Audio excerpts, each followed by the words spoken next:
Hi, Jeff Spira here, and I'm going to talk to you about a Bahia Panga that one of my customers is built and is using now, and I'm going to kind of show you how he built it and all that.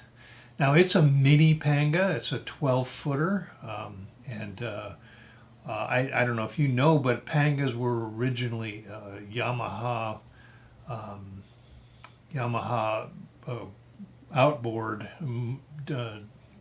boat company, I guess, design in the 1970s, and it was based on a grant from the International Monetary Fund, and it was based on an old design. It was originally a wooden design that was created down in La Paz in Baja, California, and so Yamaha came up with a fiberglass version, and they offered it at a low price, and it was based on some international funding, so that they created this fiberglass commercial fishing boat, and they were 21 feet, and they used a Yamaha 70 horse motor on them. But anyway, I've redesigned that hull into my 21-foot Tiburon Panga, and that was kind of based on the original one. And then I expanded the line from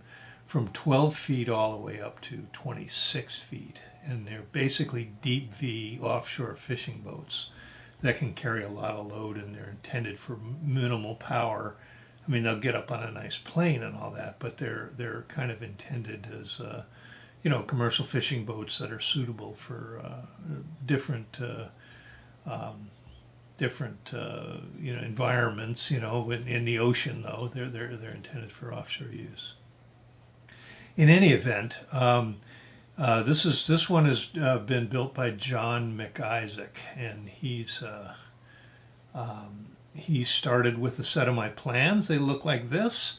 And he bought the electronic plans. They come as PDFs, and you can print them out either 8.5 by 11 size, or print them out or send them to your friendly local blueprint company, which is what I actually do if you order printed plans, and have them printed out larger.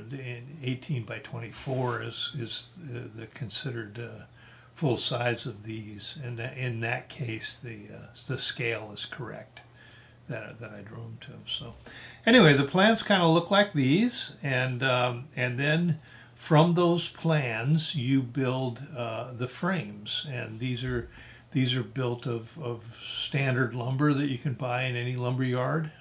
You can buy them in metric sizes, metric timbers as you might call them, or you can buy them as inch lumber. These are 1x3s here in the U.S., and there are different. There are other sizes in different parts of the world, but I call those out on the metric size drawings. So you build those, and then you assemble those onto a strong back jig, and this is what it looks like. Well, this is after the other elements are added to it, the keelson and the chine log and shear clamp, which are the longitudinal elements. But you just stack those onto the strong back jig, screw them or nail them in place, and then you bond and screw the other longitudinal elements in place, and it comes out looking something like this. And then you would pull the fasteners really that hold it onto the strong back jig, because you're going to start covering it with plywood here. Anyway, at this stage you fair it, which means you cut away the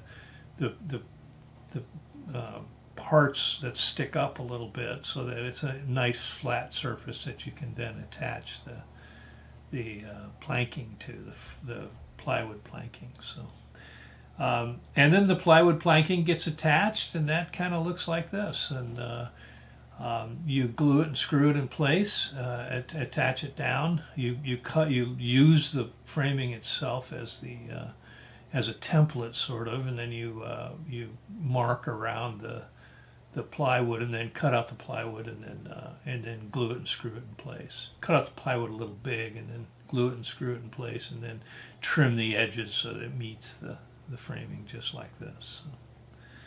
And when it's all done, it kind of looks like this. And in this case, there has been some additional filler added.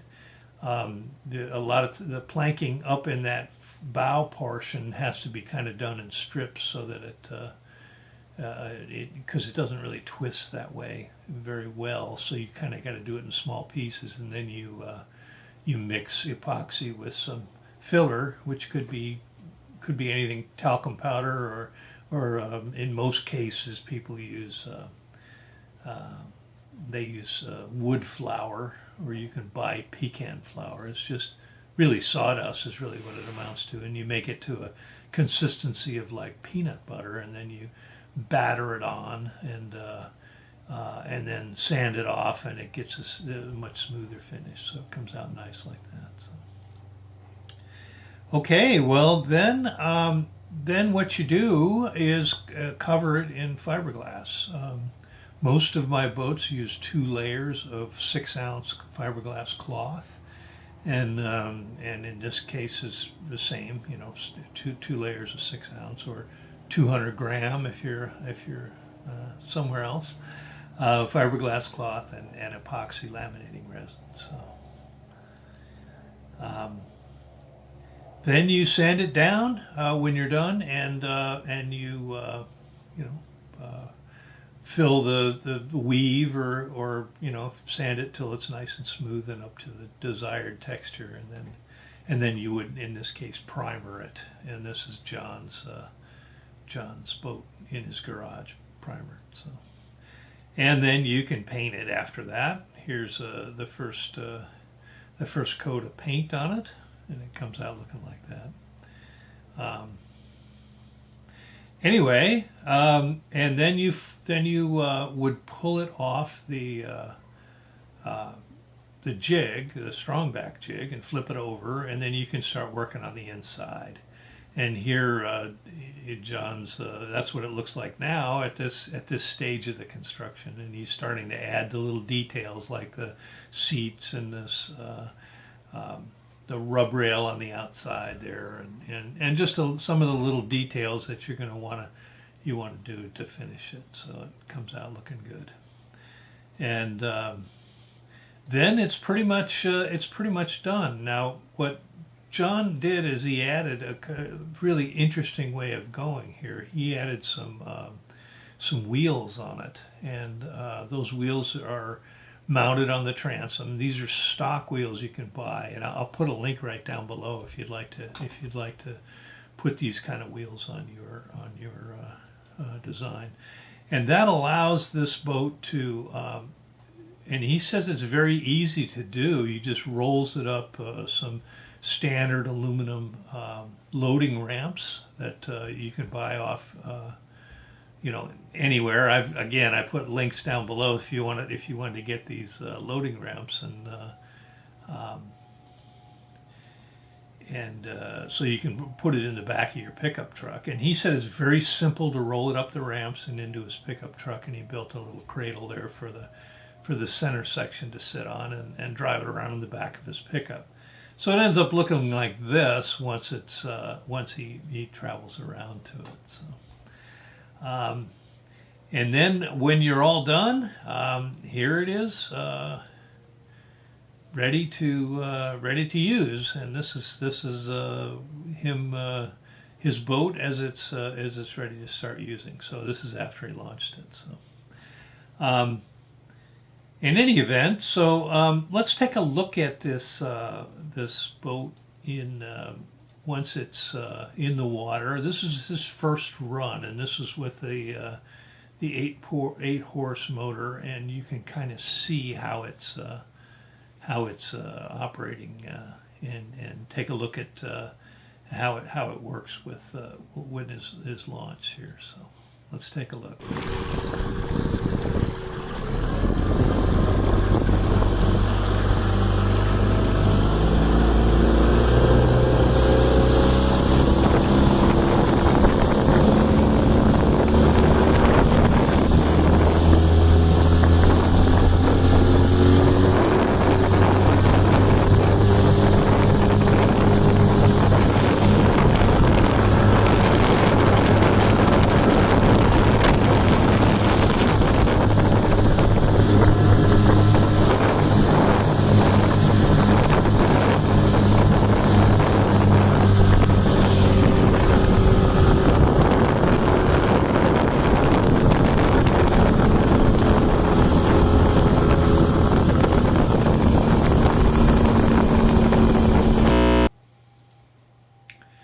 Well, you can see it does really well, and that was his first launch, and then he took it to a little bit larger area to test it, and this is what it looks like running afterwards. So.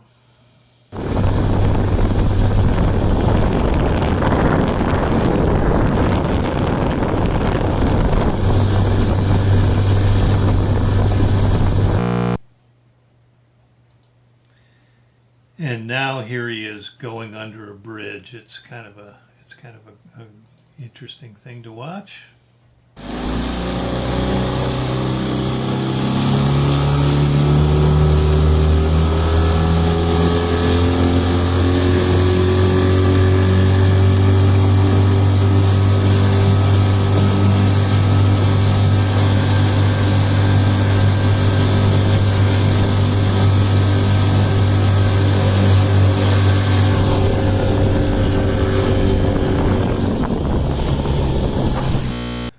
Okay, well, that's John McIsaac's Bahia Panga. So hope you enjoyed that, and hope it made you think about it a little bit, whether or not you might like to build one of these. So be sure and like, share, and subscribe to this video, and by all means stop by my website and download the free study prints for the Bahia Panga. I'll put the link again right down below, and take a look at the website and at some of the other boats I have. I have over 120 designs there. And hope you enjoyed, and thank you for watching, and I'll talk to you again soon.